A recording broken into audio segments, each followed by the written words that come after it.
KVS NVS PGD physics का paper tough लगता है या फिर एक गलत स्ट्रैटेजी से टफ होता है। आज मैं आपको वो सीक्रेट बताऊंगी ताकि आपको ये समझ में आ जाएगा कि पेपर के अंदर किस टाइप के सवाल, किस सेक्शन के अंदर किस तरीके के सवाल आपसे पूछे जाते हैं। अगर आपको पैटर्न समझ में आ गया, यानी किस तरीके के सब्जेक्टिव क्वेश्चंस आपको लगते हैं जो कि होते ऑब्जेक्टिव है, ऑब्जेक्टिव में आपको ट्रैप कर लेते हैं, तो ये कंसेप्ट आपको यहाँ पर समझना बहुत जरूरी है, यानी सब्जेक्टिव वर्सेस ऑब्जेक्टिव। नमस्कार दोस्तों, आप सभी का स्वागत है आपके अपने परिवार अड्डा 24/7 पर। मेरे साथ मैं हूँ आपकी फिजिक्स एजुकेटर निकिता और मैं पढ़ाती हूँ आपको फिजिक्स। तो हम क्या करने वाले हैं, ये बात मैंने आपको ऑलरेडी बता दी है। तो सबसे पहले यहाँ पर सिलेबस को ब्रेक डाउन करते हैं, देखते हैं कि हमारे पास किस तरीके के प्रश्न पूछे जाएंगे। अब अगर आप ध्यान से देखो तो फिजिक्स के अंदर आपको दो तरीके के सवाल पूछे जाते हैं, एक कंसेप्ट को समझने वाले सवाल और दूसरा फॉर्मूला लगाकर करने वाले सवाल। पहले सेक्शन के अंदर आपको यहाँ पर दिए जाएंगे कंसेप्ट बिल्डर, यानी कि आपका कंसेप्ट कितना स्ट्रॉन्ग है वो आपको देखा जाएगा। एक वर्ड को चेंज करते ही आंसर वहां पर बदल जाएगा और आंसर वहां गलत हो जाएगा, सिर्फ सिंगल वर्ड। बहुत ही छोटे तरीके की शॉर्ट ट्रिकी एमसीक्यूज आपको यहाँ पर इस सेक्शन के अंदर दिए जाते हैं कि अगर एक भी सिंगल वर्ड अगर यहाँ बदल गया तो आपका पूरा आंसर गलत हो सकता है। दूसरे सेक्शन के अंदर आपके पास न्यूमेरिकल एक्यूरेसी टेस्ट मैंने यहाँ पर लिखा है। अब इसका मतलब यह है कि जो न्यूमेरिकल्स आपको दिए जाते हैं वो इस सेक्शन के अंदर दिए जाएंगे, यानी कि जहां पर यूनिट भी मैटर करती है, जहां पर एक अप्रोक्सीमेट वैल्यू भी मैटर करती है और फाइनल जो आंसर डिजिट्स में आ रहा है वो भी यहाँ पर मैटर करेगा। उस पर भी सारी चीजें निर्भर करती हैं आपके पास, वरना आपका आंसर गलत हो जाएगा। हल्का सा भी एक डिजिट ऊपर नीचे हो गई, एक यूनिट आपने गलत लिख दी, मीटर को सेंटीमीटर लिख दिया, मीटर स्क्वायर सेंटीमीटर स्क्वायर, अगर कोई वैल्यू ऐसे ऊपर नीचे कर दी तो वहां पर नंबर कट हो जाएंगे। फाइनल डिजिट, फाइनल जो आंसर यहाँ पर निकल के आ रहा है, यानी कि अगर फॉर एग्जांपल आपके पास 2.74567 वैल्यू निकल के आ रही है और अब वहां पर वैल्यू होगा 2.89, तो अप्रोक्सीमेट वैल्यू चल जाएगी। लेकिन बहुत डिफरेंस अगर आपके पास निकल के आ रहा है, दैट इज 2.7458 और 3 समथिंग में आपके पास अगर आंसर आ रहा है और आंसर अगर 2 समथिंग में है तो आपकी वैल्यू वहां पर गलत हो जाएगी। ये दो सेक्शंस की बात हमने यहाँ पर करी। तीसरा सेक्शन जहां पर सबसे ज्यादा गलती करते हैं स्टूडेंट, जो कि ये एप्लीकेशन आपके बेस्ड क्वेश्चंस। अब ये एप्लीकेशन बेस्ड जो क्वेश्चंस होते हैं, ये आपकी लॉजिकल थिंकिंग, आपके सबकॉन्शियस माइंड में, आपके कॉन्शियस माइंड में जो चीजें चल रही होती हैं उनके ऊपर, जो यानी आपको कहते हैं कि दिमाग के अंदर जो जोर लगाना है, पूरा ऊपर नीचे तक जितना जोर लगा दिया, सारा जोर आपको एप्लीकेशन बेस्ड में लगाना है। सर्किट किस तरीके का है, ग्राफ कैसे बनेंगे, थर्मोडायनामिक्स के कुछ हिडन यहाँ पर कंसेप्ट्स होते हैं, इनके ऊपर आपको चीजें पूछी जाती हैं इस एप्लीकेशन बेस्ड वाले पार्ट के अंदर। तो एप्लीकेशन बेस्ड वाला पार्ट बहुत इंपॉर्टेंट होता है।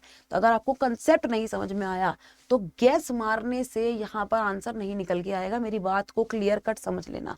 अगर आप कहो कि मैम तुक्का मार के हम आंसर निकाल लें, गैस करके आंसर आ जाए, नहीं, बस एक बार कंसेप्ट को अच्छे तरीके से समझ लिया तो आपके लिए चीजें बहुत आसान हो जाएंगी।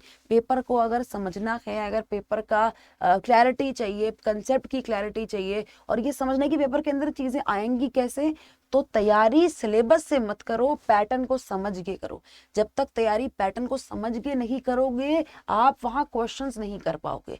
जिस तरीके का पैटर्न आपके पेपर का है, आपके एग्जामिनर के दिमाग को जब तक आप नहीं समझ पाओगे, चीजें आपको वहां पर क्लियर नहीं हो पाएंगी। तो अब आप लोग मुझे जरूर बताना एक बारी कमेंट सेक्शन के अंदर कि आपका जो टफेस्ट टॉपिक है, उस टफेस्ट टॉपिक का हम यहाँ पर ब्रेक डाउन करते हैं। उस टफेस्ट टॉपिक के प्रीवियस ईयर क्वेश्चन का पैटर्न यहाँ पर समझेंगे, क्योंकि मैंने आपको जैसा कि बताया है कि प्रीवियस ईयर क्वेश्चन जो आपके पास होते हैं वो एक गोल्ड माइन की तरह होते हैं। प्रीवियस ईयर क्वेश्चन अगर आपने लगा लिए तो आपकी फतेह है, फतेह बिल्कुल, जिसे आप कह सकते हो। क्लियर है, यहां तक सब समझ गए। यानी कि अगर मैं बोलूं आपको तो आपने हर चैप्टर के अगर 10-10 ट्रैप क्वेश्चंस या 10-10 एमसीक्यू और 10-10 प्रीवियस ईयर क्वेश्चन भी अगर लगा लिए ना, सिर्फ एक दिन की बात कर रही हूं, तो भी आपका सिलेक्शन तो गारंटीड है। क्योंकि आपने अगर एक बार ना यहाँ पर ये तरीका समझ लिया कि किस तरीके से क्वेश्चन पूछे जा रहे हैं, अगर वो तरीका, वो थिंकिंग आपको यहाँ पर समझ में आ गई ना, तो कोई भी ऐसा एग्जाम नहीं है, कोई भी इंसान ऐसा माई का लाल नहीं है जो आपको पेपर देने से रोक सके या आपका पेपर क्लियर कराने से रोक सके। आपका पैशन जो था वो प्रोफेशन के अंदर कन्वर्ट होगा ही होगा। तो ये मेरी तरफ से आप लोगों के लिए एक ब्रेकडाउन था। एक टिप मैं आप लोगों को यहाँ पर देना चाहती हूँ कि अगर आप KVS और NVS की तैयारी कर रहे हैं तो आपको क्या करना है कि कोई भी क्वेश्चन अगर आप देखें कि मैम ये तो हमने पढ़ा ही नहीं, स्टूडेंट्स क्या करते हैं कि मैम ये तो क्वेश्चन हमने पढ़ा ही नहीं है, तो आपको क्या करना है, NCERT को पूरी तरीके से पढ़ना है। यहाँ पर जितना डीप में जाकर NCERT को पढ़ सकते हो, हर लाइन को पढ़ सकते हो, जितना डीप में जाकर मेरे दिए गए नोट्स को पढ़ सकते हो उनको पढ़ो। 3 सेक्शंस के अंदर मैंने यहाँ पर चीज़ों को डिवाइड कर दिया। पहला सेक्शन आपके पास यहाँ पर गिवन है, जहाँ पर छोटे छोटे क्वेश्चन हैं, शॉर्ट एंड ट्रिकी क्वेश्चन है, जो एक ही आंसर आपके पूरे यानी कि पूरे आंसर को गलत और सही पर निर्भर कर सकता है।